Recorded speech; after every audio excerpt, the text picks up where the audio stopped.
আসসালামু আলাইকুম viewers. Recently বাংলাদেশের মার্কেটে Oppo A33 এই ফোনটি লঞ্চ হয়ে গেল। আর আমরা এই ফোনটির সকল স্পেক সম্পর্কে জানাবো আপনাদেরকে ডিটেইলে।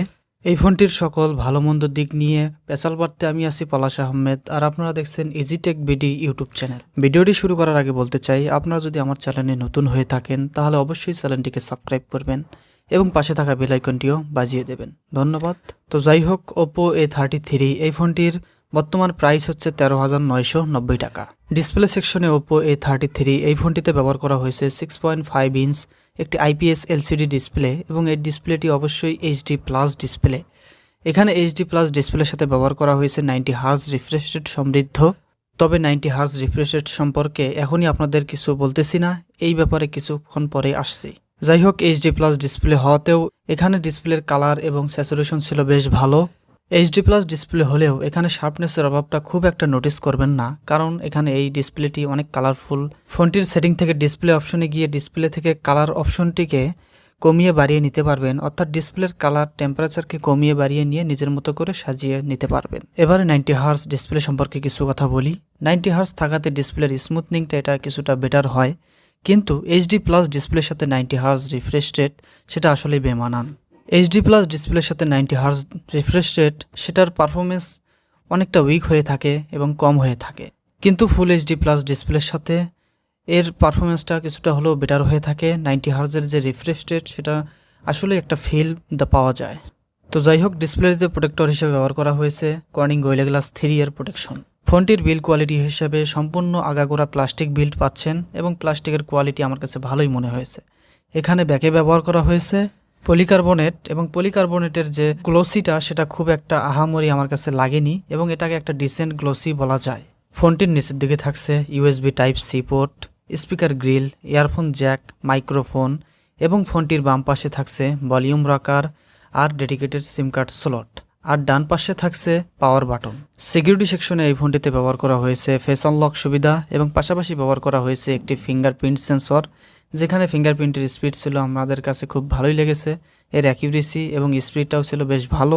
আর ফেস আনলকের কথা বরাবরের মতো ওপোর কাছ থেকে এটা খুব অ্যাজ ইউজুয়াল ফাস্ট পাওয়া যায়। ফোনটিতে র্যাম এবং রম হিসেবে থাকছে 3GB র্যাম, এবং রম হিসেবে থাকছে 32GB ইন্টারনাল স্টোরেজ। এখানে অবশ্যই 3GB র্যামের সাথে 64GB ইন্টারনাল স্টোরেজ দেওয়াটা খুবই দরকার ছিল। এই সময় এসে 32GB রম এটা আসলেই বেমানান। ফোনটিতে রান করছে ColorOS 7.2 বেসড অন অ্যান্ড্রয়েড 10। এখানে এই ফোনটির 90 হার্জ ডিসপ্লের সাথে ColorOS 7.2 বেশ ভালো মানানসই হয়েছে, এবং এখানে স্মুথনিংটাও খুব বেটার পেয়েছি, কোনো প্রকার স্ক্রলিংয়ের সমস্যা আমরা দেখিনি।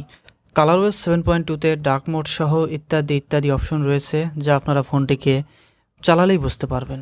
Oppo A33 এই মোবাইলটির ক্যামেরা সেকশনে ব্যবহার করা হয়েছে ট্রিপল রিয়ার ক্যামেরা সেটআপ, যার মধ্যে মেইন শুটারটি হচ্ছে 13 মেগাপিক্সেলের একটি ক্যামেরা, যার অ্যাপারচার f2.2, এবং ডিটেইল এখানে ভালোই পাওয়া যায়, এবং কালার টেম্পারেচার লো লাইটে একটু স্ট্রাগল করে, এবং এখানে ক্যামেরা ফিচার হিসাবে সাদামাটা লুক পাচ্ছেন, অতিরিক্ত কিছুই পাচ্ছেন না, নাইট মোডও পাচ্ছেন না, স্লো মোশনও পাচ্ছেন না।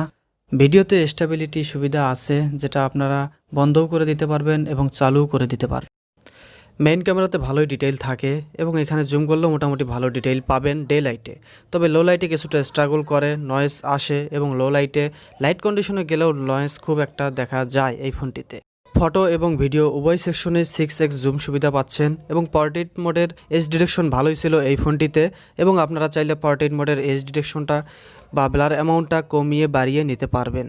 ব্যাক ক্যামেরায় ভিডিও করতে পারবেন 1080p 60 ফ্রেম পার সেকেন্ডে। এখানে 60 ফ্রেম পার সেকেন্ড দেওয়াতে যাদের ফ্রেম রেট বেশি দরকার তারা অবশ্যই এখানে এনজয় করবেন, এবং ভিডিও কোয়ালিটি বেশ ভালোই ছিল, এবং বলা যায় যে এখানে ডিটেইলটাও বেশ ভালোই থাকে। পাশাপাশি ব্যবহার করা হয়েছে 2 মেগাপিক্সেলের একটি ম্যাক্রো ক্যামেরা, যার অ্যাপারচার f2.4। ম্যাক্রো স্যাম্পলগুলো 2 মেগাপিক্সেল অনুযায়ী ঠিকঠাক আছে, এবং এর ডিটেইলটাও ভালোই দেখা যায় 2 মেগাপিক্সেল অনুযায়ী, এবং এখানে আপনারা বেশি আলো পেলে ভালো ম্যাক্রো স্যাম্পল নিতে পারবেন। এবং আরেকটি ব্যবহার করা হয়েছে 2 মেগাপিক্সেলের একটি ডেপথ সেন্সিং ক্যামেরা, যার অ্যাপারচার f2.4। ব্যাকের ক্যামেরা সেটআপে একটি আলট্রা ওয়াইড ক্যামেরা দেওয়াটা খুবই দরকার ছিল। এই বর্তমান সময়ে আলট্রা ওয়াইড ক্যামেরার প্রচলনটাও খুব বেশি হয়ে থাকে, তাই ক্যামেরা সেটআপে বলা যায় যে আলট্রা ওয়াইড ক্যামেরাটা মিসিং আছে। এবং ফ্রন্টে 5 ক্যামেরার সাথে ব্যবহার করা হয়েছে 8 মেগাপিক্সেলের একটি ক্যামেরা যার অ্যাপারচার f2.0। ফ্রন্ট ক্যামেরার ফটো স্যাম্পল খুব ভালো ছিল, এখানে ফটোতে ভালো ডিটেইল পাওয়া যাচ্ছিল, কিন্তু শার্পনেসটা ফ্রন্ট ক্যামেরাতে আরেকটু বেটার হওয়া দরকার ছিল এবং স্যাচুরেশনও ঠিকঠাক মনে হয়েছে, তবে লো লাইটে গেলে কিছুটা স্ট্রাগল করে। লো লাইটে ফ্রন্ট ক্যামেরাতেও বেশ ভালো নয়েস আসছিল এবং এই নয়েসের পরিমাণটা স্মুথিং করার ফলে কিছুটা কমে যাচ্ছিল। ফ্রন্ট ক্যামেরাতেও ভিডিও করতে পারবেন 1080p 30 ফ্রেম পার সেকেন্ডে এবং ফ্রন্ট ক্যামেরাতেও আপনারা আলট্রা এইচডি ভিডিও করতে পারবেন, অর্থাৎ ইআইএস সমৃদ্ধ ভিডিও করতে পারবেন, যার ফলে কিছুটা শেক ফ্রি ভিডিও আপনাকে প্রোভাইড করবে। Oppo A33 এই ফোনটিতে প্রসেসর সেকশনে ব্যবহার করা হয়েছে কোয়ালকম স্ন্যাপড্রাগন 460। এটি একটি নিউলি প্রসেসর এবং এই প্রসেসরটি Realme C17 এবং Vivo Y20 এই দুটি ফোনে ব্যবহার করা হয়েছে এবং এর পারফরমেন্স বেশ ভালোই বলা যায় এই বাজেট রেঞ্জে। এটি একটি 11 ন্যানোমিটারের চিপসেট যার সর্বোচ্চ ক্লক স্পিড 1.8 গিগাহার্টজ। এই চিপসেটটিতে হাই এন্ড গেমগুলো প্লে করতে পারবেন, কিন্তু সেখানে অবশ্যই কিছুটা ফ্রেম ড্রপের লক্ষ্য আপনি করবেন।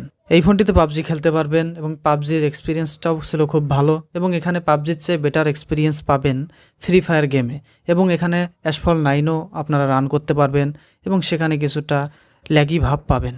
ব্যাটারি সেকশনে Oppo A33 এই ফোনটিতে 5000 মিলিঅ্যাম্পিয়ারের ব্যাটারি ব্যবহার করা হয়েছে এবং চার্জার হিসেবে প্রোভাইড করা হয়েছে 18 ওয়াটের একটি ফাস্ট চার্জার, যেটি দিয়ে 2 ঘন্টা 20 মিনিটের মতো লাগে ফোনটিকে ফুল চার্জ করতে। এই ফোনটি সিঙ্গেল চার্জে মডারেট ইউজারদের কাছে অবশ্যই 2 দিন যাবে। সব মিলিয়ে Oppo A33 এই ফোনটি 13,990 টাকায় ভ্যালু ফর মানি হবে কি না সেটা নিয়ে কিছু কথা বলি। এই ফোনটিতে প্রথমেই যে মিসিং পার্টটা আমি দেখেছি সেটা হলো যে এখানে একটি ফুল এইচডি প্লাস ডিসপ্লে দেওয়ার দরকার ছিল, 90 হার্জ না দিলেও চলতো। পাশাপাশি এখানে র্যামটাকে কমিয়ে আনা হয়েছে এবং রমটাকেও কমিয়ে আনা হয়েছে। এখানে অবশ্যই 4GB র্যামের সাথে 64GB রমটা দিলে এটা আসলে বেটার হতো এই বাজেট রেঞ্জে। ক্যামেরা পার্টে মিসিং আছে একটি আলট্রা ওয়াইড ক্যামেরা, এখানে আলট্রা ওয়াইড ক্যামেরাটা দেওয়াটা দরকার ছিল। তো সব মিলিয়ে এই ফোনটিকে এই বাজেটে একটি ভালো প্যাকেজ বলা যায়, যারা কিনতে চান তারা অবশ্যই কিনতে পারেন। এটি এই বাজেটে একটি ভালো এবং ভ্যালু ফর মানি বলা যায় ফোন। তবে এই ফোনটিকে কিনতে হলে অবশ্যই কিছুদিন অপেক্ষা করুন, এই ফোনটির দাম কমেও যেতে পারে। সো ভিউয়ার্স, আজকের ভিডিও এই পর্যন্তই। আর আপনারা আমাদের চ্যানেলটিকে সাবস্ক্রাইব করবেন এবং পাশে থাকা বেল আইকনটিও বাজিয়ে দিবেন। ভিডিওটি ভালো লাগলে লাইক করবেন এবং ভিডিওটি শেয়ারও করতে পারেন। আমাদের আজকের এই ভিডিওর স্পন্সর লোটাস টেলিকম, তাদেরকে অসংখ্য ধন্যবাদ আমাদেরকে এই ফোনটি প্রোভাইড করার জন্য। তাদের অ্যাড্রেস রনু.সুপার market, first floor, Konabari, Gazipur. তাদের সম্পর্কে আরও কিছু জানতে ভিডিওর ডেসক্রিপশন ফলো করুন।